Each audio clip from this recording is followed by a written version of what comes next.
Guys, अब मैं react करने वाली हूँ आंसू रोक नहीं पाओगे Chhatrapati Sambhaji Maharaj case study by doctor Vivek Bindra motivation. तर आज आहे छत्रपति संभाजी महाराज जयंती उत्सव. So before I start, hello ना Monali Naiko, welcome to my channel Nakhre Wali Mona. और अगर आपने मुझे अभी तक सब्सक्राइब नहीं किया होगा तो please do subscribe my channel. So let's गो.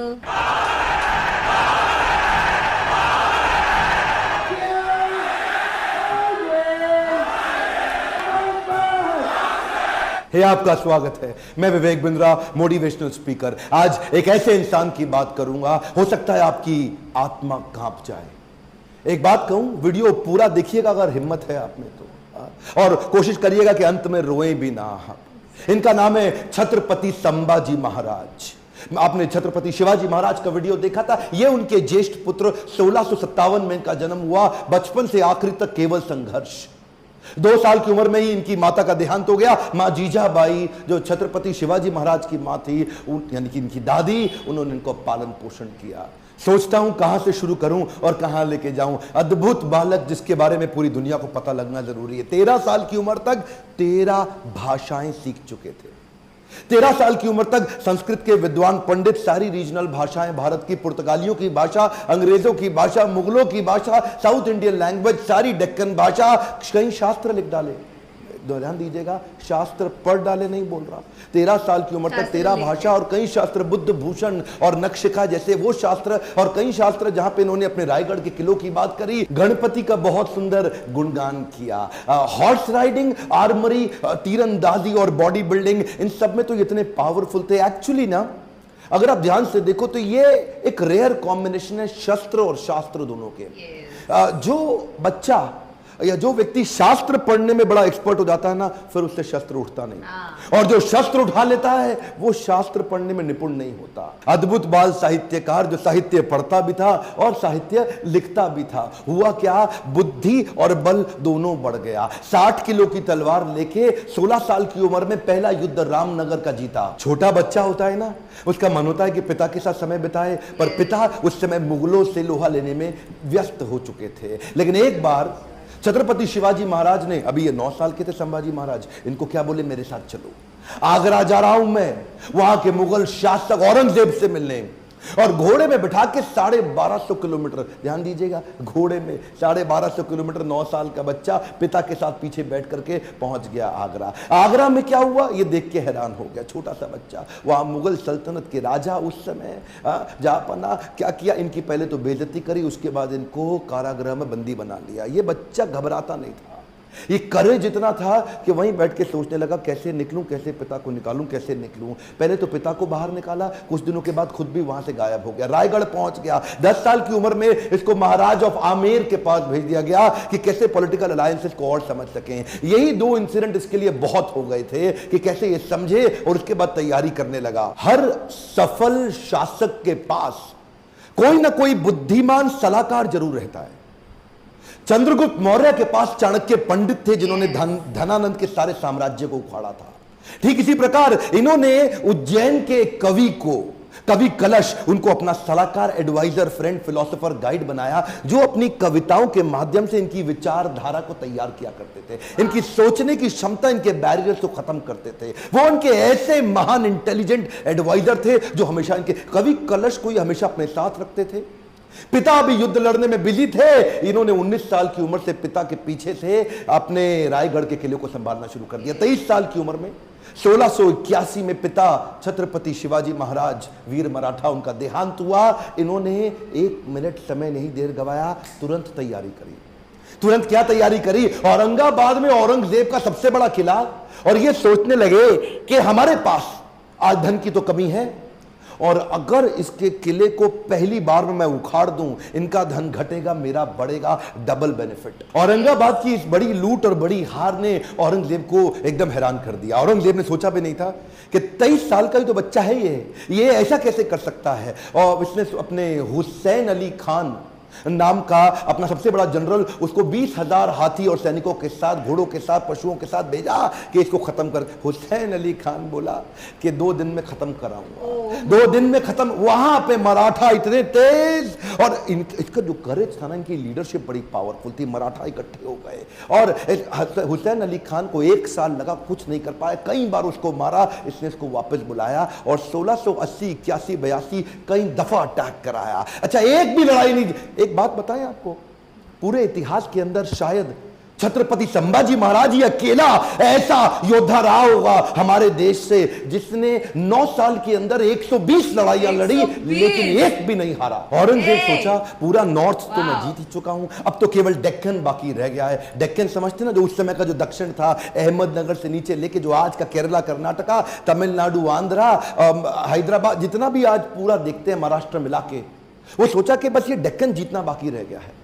तो वो महाराष्ट्र की तरफ जब बढ़ने लगा तो वहीं औरंगजेब ने एक ट्रीटी साइन करने की कोशिश करी, एक कॉन्ट्रैक्ट साइन करने की कोशिश किया पुर्तगालियों के साथ गोवा में, ताकि समुद्री रास्ते से उनको एक और सपोर्ट मिले, उनके आमदन एम्यूनिशन मिडिल ईस्ट से आ सके। औरंगजेब बहुत तेज था, बोला सोचा नॉर्थ से भी सपोर्ट लूंगा, पोर्चुगीज लोगों को साथ रखूंगा, साउथ से और निकालूंगा, तीनों चारों दिशाओं से खदेड़ के खत्म कर दूंगा। ये तो छोटा सा बच्चा है। इन्होंने जैसे ही पता चला संभाजी महाराज को, सबसे पहले ये गोवा में घुस गए। गोवा में जाकर के इन्होंने पोर्चुगीज को तो उखाड़ उखाड़ के बहुत फेंक फेंक के मारा और ये वापस आए। उसके बाद फिर लड़ने की तैयारी करी। मेरे हिसाब से छत्रपति संभाजी महाराज की सबसे बड़ी अचीवमेंट्स में एक अचीवमेंट तो यह रही कि उन्होंने 9 साल तक औरंगजेब को मराठाओं के बीच में घुमाता रहा। औरंगजेब एक्चुअली नॉर्थ छोड़ के यहां आ गया और मराठाओं के बीच में इतना घुमाया, 8 लाख की सेना, इनकी 20,000 की सेना। इन्होंने मराठाओं को इधर से मार उधर से मार, इतनी लड़ाइयां लड़ी, एक बार भी औरंगजेब जीत नहीं पाया। अच्छा हुआ ये क्योंकि इनको यहां बिजी रखा ना,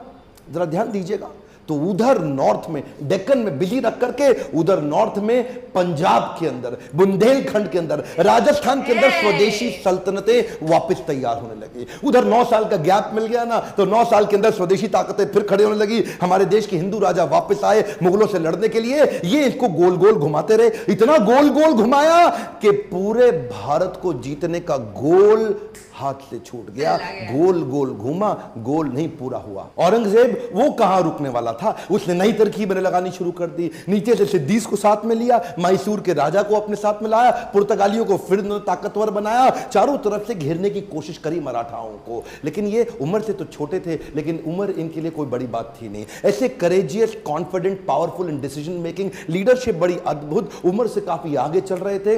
इनोवेशंस बिल्ड करने शुरू कर दिए। क्योंकि धन पैसा कम था तो उन्होंने क्या किया, अपने इलाके के सारे मोचियों को और दर्जियों को इकट्ठा किया। उनको बोला आओ पेड़ से ना रबड़ का कपड़ा बनाओ निकाल करके, और लकड़ी की छालों को निकाल के तीर बनाओ, रबड़ के कपड़े को उसके आगे लपेट दो, एक तरफ तेल लगाओ दूसरी तरफ बारूद लगाओ। रबड़ का कपड़ा जल्दी जलता नहीं है, और तेल जला करके तीर को छोड़ दो, जैसे ही जाके निशाने पर टकराएगा उसका जो गन पाउडर है, बारूद, वो विस्फोट करेगा, भयंकर तबाही मचाएगा। नए नए इनोवेशंस लेके आए। मैं बोल रहा हूं ना, बुद्धि से बहुत तेज थे। औरंगजेब को भी तो मानना पड़ेगा ना। हाँ, हारते थे, मार खाते थे, फिर खड़े हो जाते थे लड़ने को, हारते थे, मार खाते थे, फिर खड़े हो जाते थे, और अकेले नहीं लड़ते थे, लोगों को साथ में लेके मराठाओं को घेरने में। ये चिक्कादेव राय नाम का एक राजा था जो इनके साथ पूरी तरह मिल चुका था। इसने क्या किया, छत्रपति संभाजी महाराज ये सबको बोल दिए, एक ने भी अगर औरंगजेब के धर्म परिवर्तन के मिशन में मदद करी, उखाड़ के सारी नस्लें खत्म कर दूंगा, बर्बाद कर दूंगा। मराठा हूं मैं, अपने देश के लिए काम करता हूं। और वो चिक्कादेव राय के बाद पुर्तगालियों को और सिद्धियों सबको खत्म करते चले गए। सबसे एक बात ना औरंगजेब के समझ में आ गई कि ये जो लड़का है ना, इसको मार नहीं सकते, इसको हरा नहीं सकते। संभाजी राजे भोसले 9 साल तक इनको पीटते रहे, मारते रहे। समझ में आ गया औरंगजेब इसको नहीं हरा सकते, सामने से तो नहीं लड़ सकते, कुछ और क्यों ना करे। और वहीं इनके जो साले साहब थे ना, जो इनकी पत्नी के भाई, संभाजी राजे भोसले की पत्नी के भाई, वो उनको इन्होंने वेतनदारी देने से मना किया। इसकी खबर लग गई। तो वही 1689 का समय, गनोजी शिर्के ने इनको ये एक ना किसी गुप्त मीटिंग के लिए अपने पार्टनर जो उनके कवि कलश, उनके साथ कहीं गए थे संगमेश्वर में। और वहीं गनोजी शिर्के ने इनके एक जनरल को आर्मी के औरंगजेब के उसको बता दिया कि ये गुप्त रास्ते से जाओ, इनको आप खत्म कर दोगे। और वो लेकर के मामूली से 2000 लोगों को लेके पहुंच गया इनको पकड़ने के लिए। 8 लाख लोग तो हरा नहीं पाए, इनको पता था नहीं हरा सकते, 2000 से हारना पड़ा। क्यों? क्योंकि धोखा दिया गया।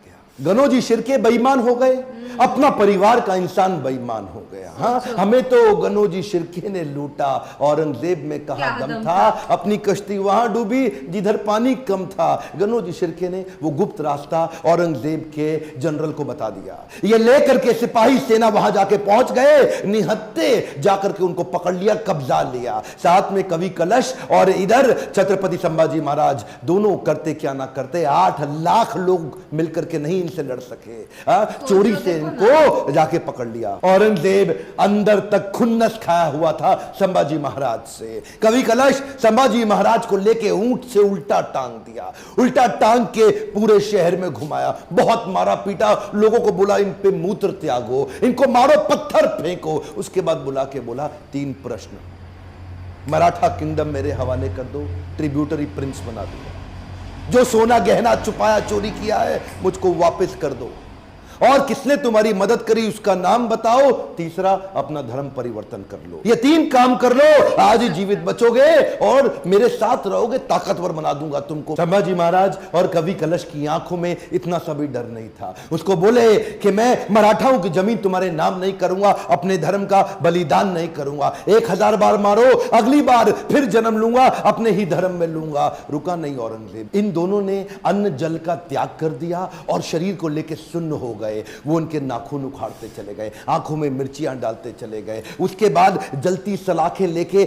आंखों में डालते वक्त फिर पूछा, उसको भी डाल दिया। ये बोले नहीं कुछ भी, ये शांत खड़े रहे। पीड़ा बहुत हुई लेकिन ये नहीं बोले हमको छोड़ दो, माफ कर दो। उंगलियां काटनी शुरू करी, पांव की काटी, पांव काटे, हाथ काट दिए, बालों को उखाड़ दिया, वो हाल किया। उसके बाद धीरे धीरे खाल उतारने लगे। हर बार पूछते थे 3 प्रश्न, अपना धन दे दो, जमीन दे दो और धर्म परिवर्तन कर लो। ये सुन्न खड़े रहे वहां पे। ये दर्दनाक सिलसिला 40 दिन तक चलता रहा। औरंगजेब रोज शाम को आके उनसे पूछता था बता दो बता दो, और आखिरी में बोला कि मैं तुम्हारे आगे हार मान गया, मेरी 4 संतानें, अगर मेरा एक भी बेटा तेरे जैसा होता ना संभाजी महाराज, पूरे देश को मुगल सल्तनत बना देता, इस देश को, भारतवर्ष को मुगल सल्तनत बना देता। तेरे आगे मैं हार मान गया। काट डालो उसका शरीर, काट डालो उसका शरीर। टुकड़े टुकड़े कर दिए उनके, वाघ नख लेके छोटे छोटे टुकड़े करके उनको बोला नदी के पास फेंक दो। समस्त मुगल राजाओं में औरंगजेब एक अमानवीय, इनह्यूमन राजा था।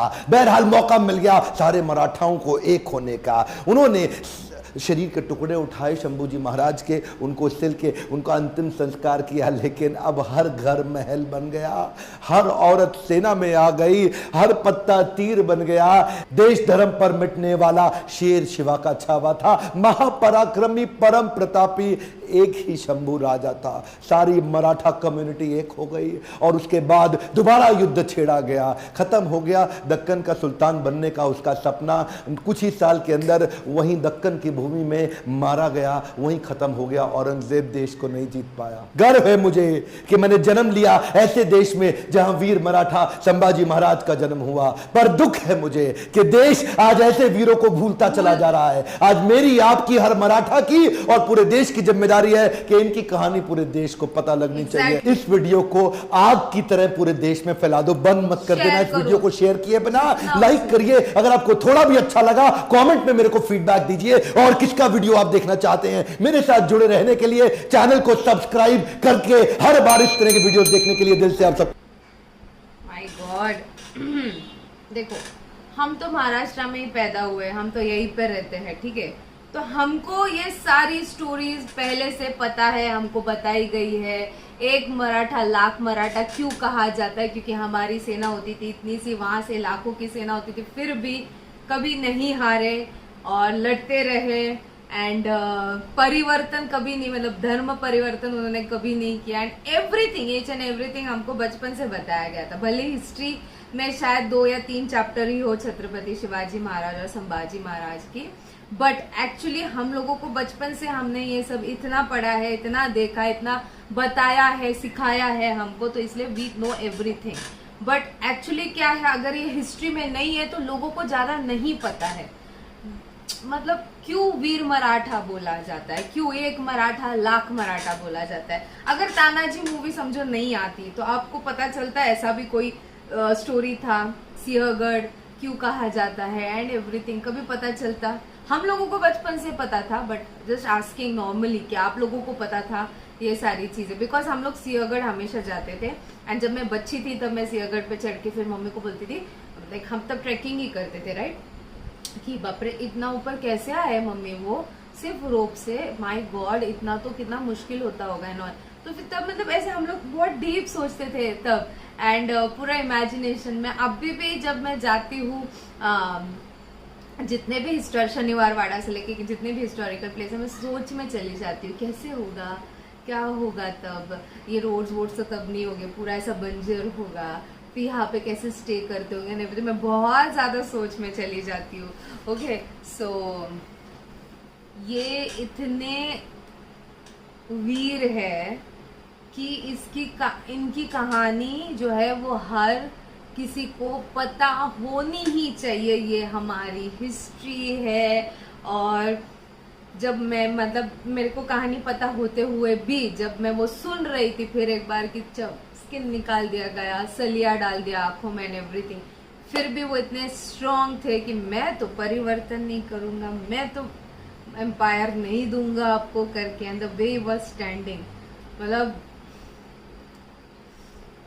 यार 120 लड़ाइयाँ 9 साल में और एक भी नहीं हारे, तो छल कपट करना पड़ा उनके साथ, देखो फिर भी वो एकदम, अरे यार मतलब ऐसे स्टोरीज जब मैं सुनती हूँ, मैं मूवीज भी बहुत ज्यादा देखती हूँ, छत्रपति शिवाजी महाराज, संभाजी महाराज से रिलेटेड, मराठी एम्पायर से रिलेटेड जितने भी हो मैं नॉर्मली बहुत देखती हूँ। आपको कैसे लगा वीडियो आप मुझे कमेंट सेक्शन में नीचे जरूर बताना। ये था मेरा रिएक्शन ऑन आंसू रोक नहीं पाओगे छत्रपति संभाजी महाराज केस स्टडी। आपको और भी ऐसे वीडियोस देखने तो लाइक कमेंट शेयर प्लीज जितना हो सके उतना करो, बाकी परत नहीं आलेच।